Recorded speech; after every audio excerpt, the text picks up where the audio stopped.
Hey, what's up, Life Without Pants with another Path of Exile video, and in today's video we're going to talk about our comparison run. We did another 50 AFK Blights. We did this time a T15, so before we did T14 Blights, this time we did T15, and I'm going to just go in and show you what that kind of looks like. I'm just going to start this one up and you can take a look at what we're doing here. So the setup for these blights is that we chisel our maps, we alch them, and we anoint them with 3 crimson oils, which means we get 36 lucky chests. We just start the encounter up. And then for my build, this is a minion build. This is something I always wanted to make as a AFK minion build. I just have a look here, have a quick check what kind of towers everything's immune to. So it's fire, so clearly I chose fire for the first one.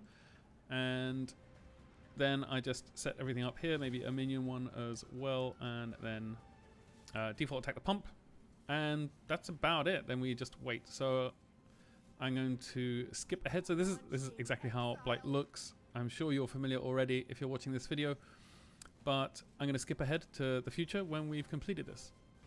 Okay, and we're basically done now. So at this point we just go and loot, and there's, unsurprisingly, a lot of stack decks in the strategy. So I'm going to jump forward again in time, and we're going to go straight back into our hideout after I've looted all this, and we're going to talk about the results. Okay, and we're back in hideout now that we've done the map, and this is spoiler alert, this is kind of the amount of stack decks you can expect from just one of these maps. 23, not too weird. So this is what it looks like. We had a crazy amount of stack decks. It's honestly insane. We got a bunch of chaos. There's lots of bubblegum currencies here. We got 3 divines, which I think is relatively normal. Annuls and ancient orbs, that kind of stuff. Quite a lot of offerings. I think we're going to start doing a little bit of lab running. We got I got the excellence data here. So we got 7 golden oils, again, a bunch of Vaal Temple maps. Honestly, this is a fantastic strat for getting Vaal Temple maps. We upgraded all of our oils to crimson, and so we got 102 of those in total. If you want jewels, this is also a pretty good strat for jewels. I have 1 or 2 jewels here. We got less Blight Ravage maps than we did before. These are all the maps and map-like currencies. And then here are the outliers. Now, we got loads and loads of synthesis items. We dropped another Venters. We didn't get that many T1 uniques, so I think the T14s were a bit of an outlier. We got so many T1 uniques in that. We got a nurse card pretty early on. These are not counted. I did not count any incubators. I didn't count any splinters, largely like the breach splinters or anything like that. I didn't count any div cards at all, and the 4 Voidborn Reliquary keys that we dropped as well, 3 from the pump and 1 from a currency chest. I didn't count these in either. Got a lot of synthesis and fractured items here that are just going to go in a dump tab.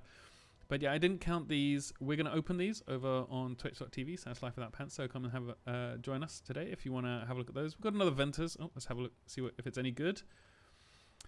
It's not. I'm shocked. Venters, crazy. It didn't work out so good. But yeah, lots and lots of jewels, lots and lots of maps. Less maps than last time though, and a truck ton of bubblegum currency. Now I also have a comparison here. So this is a T14 Blights cost and returns. So this cost us in total 22 and a bit chaos per map, and we took out 100 chaos per map. And the real thing that I noticed from that is it doesn't feel like you're taking out 100 chaos per map. And in this, it cost us, I think the T15 Blighted maps cost 8 chaos. So this is what this looks like here. And when you compare the two, we're basically paying 1C extra per map because everything else is the same. You're using chisels, alchs, the same oils, same sacrifice fragments. And you're also pulling out 120C instead of 100 for a T15 map. So we got, in comparison, we got 386 stack decks for the T14s, and that turned into 537. So that's around 150 extra for just 1 tier increase. We got the same number of golden oils. We got a couple less divines. We got around the same amount of silver oils.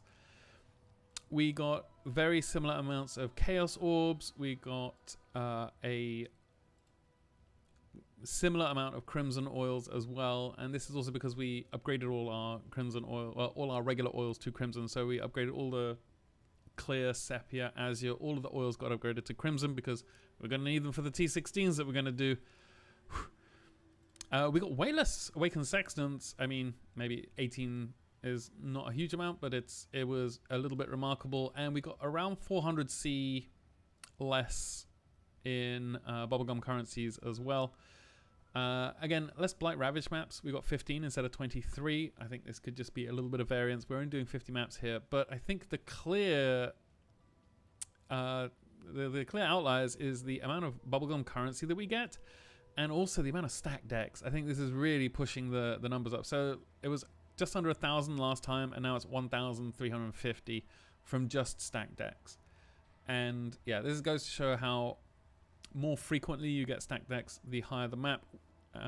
It was 97C profit per map for the T15s, whereas it was 77 for the T14. So next up is going to be the T16s.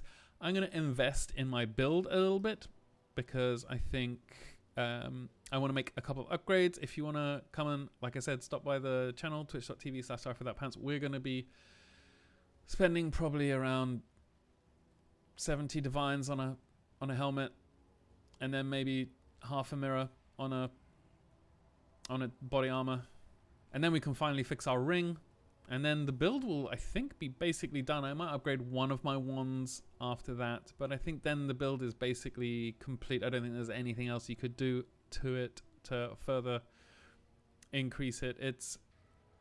I mean, we could have, a slightly better ashes. It's 30% and 17. We could get a 30% and 20%. Not sure what kind of aura would fit in with that extra 3% reservation efficiency of skills, but yeah, our hat is a beautiful, beautiful helmet, and we're going to try and go for chaos res and mana reservation efficiency of skills. So we're going to have to do a fracture to get the level minion skill gems on a dex base, and this is going to be difficult because this is going to be a very, very difficult body armor piece to craft. But yeah, stop by the stream and come and say hello. I hope you enjoy these videos. If you do, let me know down in the comments below. I'm going to, just so you know, you don't need to do any kind of Atlas skill tree for this. My Atlas skill tree currently is on Essences and Harvest, and you do not need any specific skills set aside for Blighted maps. Blight in your maps? Yes. Blighted maps? No. I think it was this one, Epidemiology. This used to contribute to your Blighted maps. It doesn't anymore. So now it just says Blight chests in your maps have 80% more chance to contain Blighted maps. And that's not something we do anymore. So if you like this kind of science, please, stop by, throw me a like and a subscribe. Really, really helpful. And I'll see you in the next one. I hope you're kind to everyone you meet. I love you all very much, and I'll see you soon. Cheers.